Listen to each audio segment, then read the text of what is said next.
जी हाँ दोस्तों, science tech के ही सेगमेंट को आगे बढ़ाते हुए साइंस टेक में क्या क्या नए अपडेट्स हुए हैं उनको आगे बढ़ाते हुए हम बात करते हैं अप्रैल महीने की। मैं हूँ विवेक दशोरा।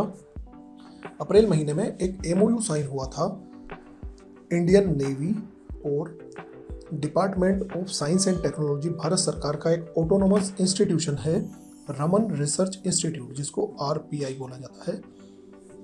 तो इसमें MOU में इंडियन नेवी की तरफ से weapons and electronic system engineering establishment, एक इंडियन नेवी का ही एस्टेब्लिशमेंट है, एक तरह से इनका एक PSU है या इन्हीं की ब्रांच है, उनकी तरफ से इस MOU को सिग्नेचर किया गया।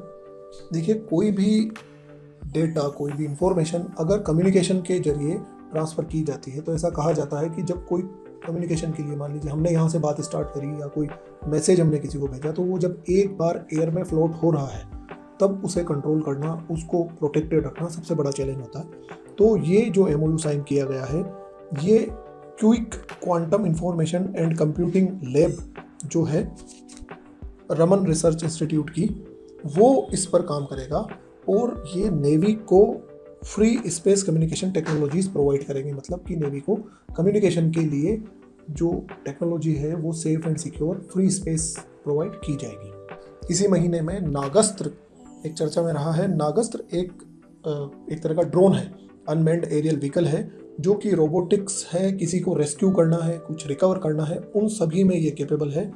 जो हमारा इंडिजिनस है, ये हमारा देशी उपकरण है जिसको इकोनॉमिक एक्सक्लूसिव लिमिटेड द्वारा बनाया गया है। ऐसे 450 नागस्त्र परचेज करने के लिए, प्रोक्योरमेंट के लिए डील हुई है। लीगो का नाम आपने सुना होगा, लेजर इंफेरोमीटर ग्रेविटेशनल वेव ऑब्जर्वेटरी, जो ग्रेविटेशनल वेव के बारे में बात करी थी आइंस्टीन ने, उसी ग्रेविटेशनल वेव की वो होती है नहीं होती, उसको ऑब्जर्व करने के लिए जो ऑब्जर्वेटरी है उसका नाम लीगो है, वो हमारे यहाँ पर महाराष्ट्र में एस्टेब्लिश की जा रही है, जो कि कॉस्मिक ग्रेविटेशनल वेव्स की ऑब्जर्वेशन करेगी। एक डिफेंस एक्सरसाइज हुई थी Orion practice French air force और इंडियन एयरफोर्स के बीच में की गई थी इसी महीने में, जिसमें इंडिया की तरफ से राफेल एयरक्राफ्ट को भी यूज़ किया गया था। OFEC 30 OFEC 13 एक सैटेलाइट है जो स्पाई सैटेलाइट है और जिसे इजराइल के द्वारा लॉन्च किया गया है। अगर सैटेलाइट की बात करें तो टेलियोस 2 एंड ल्यूमिनलाइट 4, ये 2 सैटेलाइट हैं जिसको सिंगापुर के लिए इसरो द्वारा लॉन्च किया गया है। लॉन्चिंग व्हीकल था PSLV C-55। Artemis second ARTEMIS Artemis second भी चर्चा में रहा है। यह अमेरिका का नासा का लूनर मिशन है। So I think those are the main relevant facts from the April month. That's it. Have a best of luck.